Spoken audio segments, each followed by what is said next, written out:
내 비즈니스 환경에 대해서 분석하고 문제점에 대해서 문제점을 갖다 도출해내고 이 문제를 해결해 나가는 과정들이 매달 일어나지 않는다라고 하면 실제 나도 모르는 사이에 죽을 수 있다라는 거죠.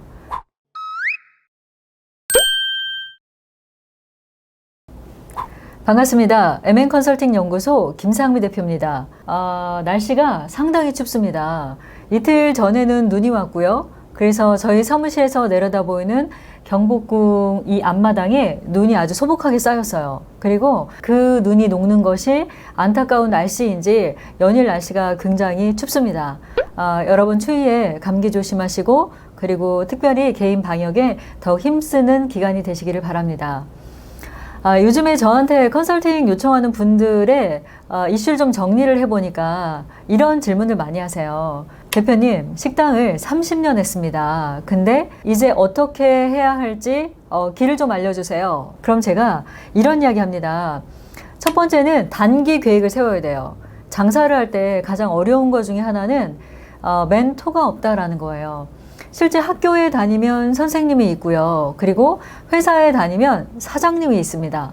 그런데 1인 자영업을 하든 아니면 내가 장사를 통해서 실제로 오랜 기간 이렇게 사업을 하셨던 분들은 의논할 사람이 없다라는 게 가장 어려운 것 같아요. 그리고 또 하나는 뭐냐면 의논은 할 수 있는데 어떤 해답을 줄 수 있는 사람이 없는 것도 어려운 것 같습니다. 그래서 오랜 기간 혼자 이렇게 운영했던 대표님들이 저한테 와서 상담을 받으면 제가 첫 번째 이야기해 주는 건 뭐냐면 단기, 중기, 장기의 계획을 세워라 라는 이야기를 합니다. FY 2022년도 여러분 1월달 매출 계획이 있으신가요? 그렇다면 여러분 1월달 매출 계획이 있어요. 아주 훌륭합니다.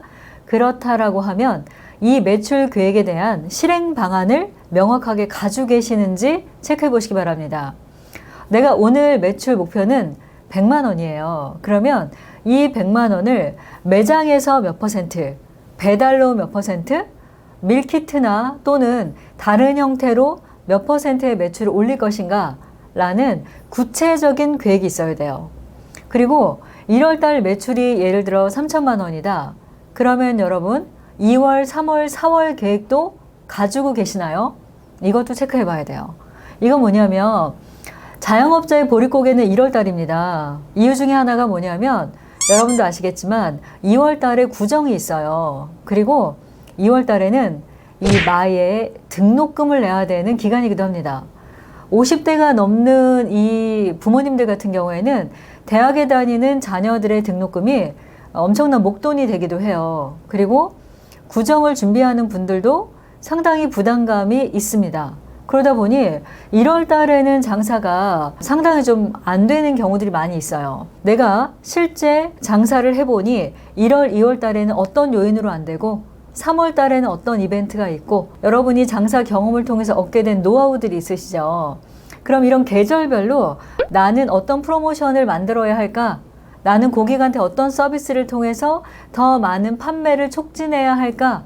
라는 부분들을 여러분이 조금 고민해 봐야 될 것 같아요. 두 번째 단계는 뭐냐면 필기, 메모를 해야 돼요. 이거를 저희가 전문적으로 뭐라 그러냐면 스케줄링이라 그래요. 스케줄링. 영업적으로 내가 어떤 프로모션을 할 거냐라는 것도 정하지만 매출 목표도 정하고 이 매출 목표를 어떤 식으로 이루어 갈 건지에 대한 마케팅 전략도 여러분은 세우셔야 합니다. 그리고 이 세운 것들을 1월부터 12월까지 캘린더로 다 작성을 해보는 거예요. 이걸 저희는 비즈니스 플랜이라고 합니다. 이 사업에 대한 계획이라고 하죠. 그리고 실제로 매달 이 계획표를 가지고 어떤 부분에 있어서는 목표를 달성했는지 또는 어떤 이유로 목표를 달성하지 못했는지에 대한 평가를 할 필요가 있어요. 이런 것들을 잘 정리하신다라고 하면 내가 무작정 오지 않는 손님을 기다리기보다는 손님이 오지 않을 때에는 예를 들어서 인스타 광고를 하자 또는 손님이 오지 않을 때는 리뷰 이벤트로 주먹밥 더 주기 신제품 같은 경우도 50% 할인 아니면은 뭐 1인분은 무료 시식 100명 뭐 이런 거 해보는 거예요. 그러면 실제로 고객들이 그런 무료 이벤트나 아니면 리뷰 이벤트나 이런 부분들에 대해서 아주 즉각적인 반응을 보이게 됩니다. 실제 가장 위험한 건 뭐냐면 나를 잡아드세요 라는 마음으로 가만히 있는 거예요. 왜 이런 비유가 있죠. 개구리를 갖다 찬물에 넣고 끓이기 시작하는 거예요. 그럼 미지근하다, 따뜻하다, 좀 뜨겁네? 그러다 죽는데요.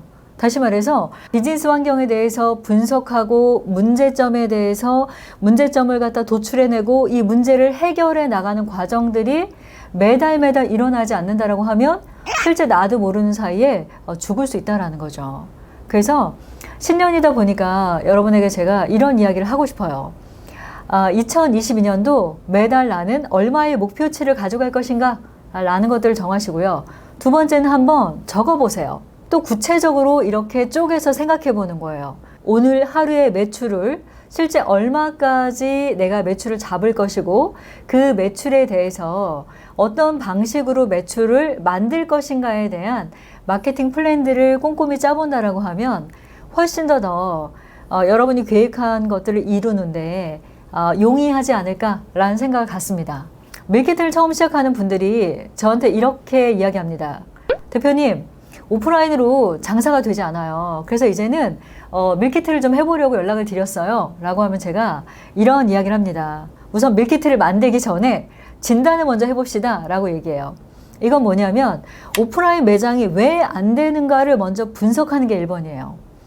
밀키트를 만들게 되면 여러분 갑자기 장사가 잘 될까요?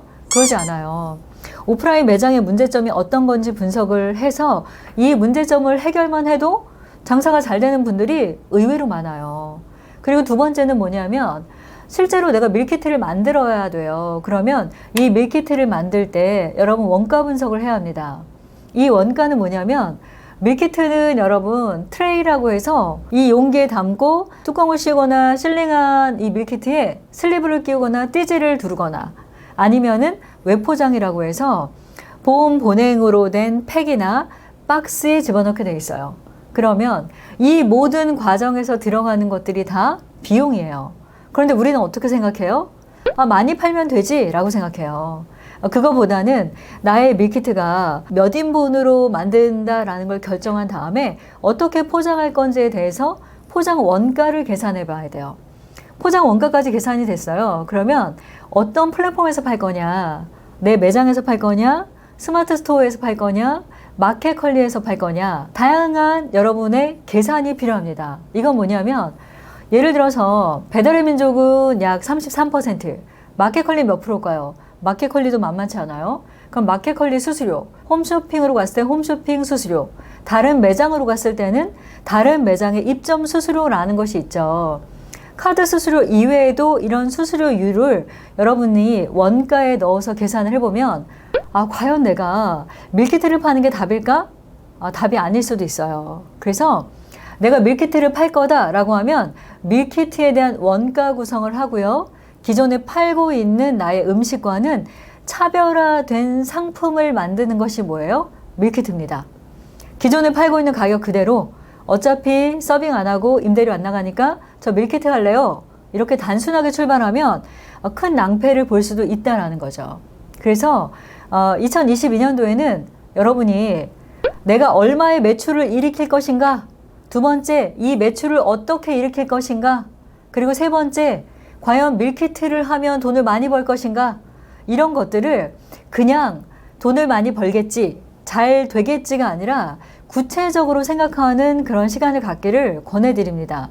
그리고 경영학의 아버지 피터 드래커라는 분이 계세요. 이 학자가 이런 말을 합니다. 경영의 기본은 숫자다. 숫자화하면 관리할 수 있다는 거죠. 10,000원짜리를 오늘 내가 몇 개를 팔아야 되죠? 100개를 팔아야지 100만 원이에요. 그럼 100개를 팔기 위해서 배달의 민족에서 40개, 오프라인 매장에서 50개, 그 다음에 10개는 포장, 이렇게 숫자가 명확하게 나와야 된다는 거죠. 그냥 오늘 너무 바빠서 많이 팔았어. 이게 아니라 100개를 쌓아놓고 생각을 하는 거죠. 몇 개는 어디에 팔 건가? 이 플랫폼에서 팔았을 때 수수료는 얼마인가? 그럼 이 수수료를 줄이기 위해서 나는 어떤 걸 해야 할까? 이런 것들을 조금 더 꼼꼼히 계산한다라고 하면 훨씬 더 많은 이익을 창출할 수 있다라고 생각합니다. 자영업을 한다는 것이 참으로 어려운 시기입니다. 생각해보면 우리에게는 매해, 매년이 어려웠습니다. 그러다 보니 지금의 현실이 어렵다라고 여러분 절망하기보다는 이 현실을 극복할 수 있는 방법에 대해서 다양하게 여러분 고민해 보시기 바랍니다. 그리고 언제든지 여러분 간단한 질문 같은 경우에는 저희가 재능 기부로 여러분에게 컨설팅을 해드리고 있으니 카카오톡 플러스를 통해서 문의 주시기 바라고요. 오늘도 여러분에게 행복만 가득한 날이 되시기를 응원하겠습니다. 지금까지 MN컨설팅 연구소 김상미 대표였습니다. 감사합니다.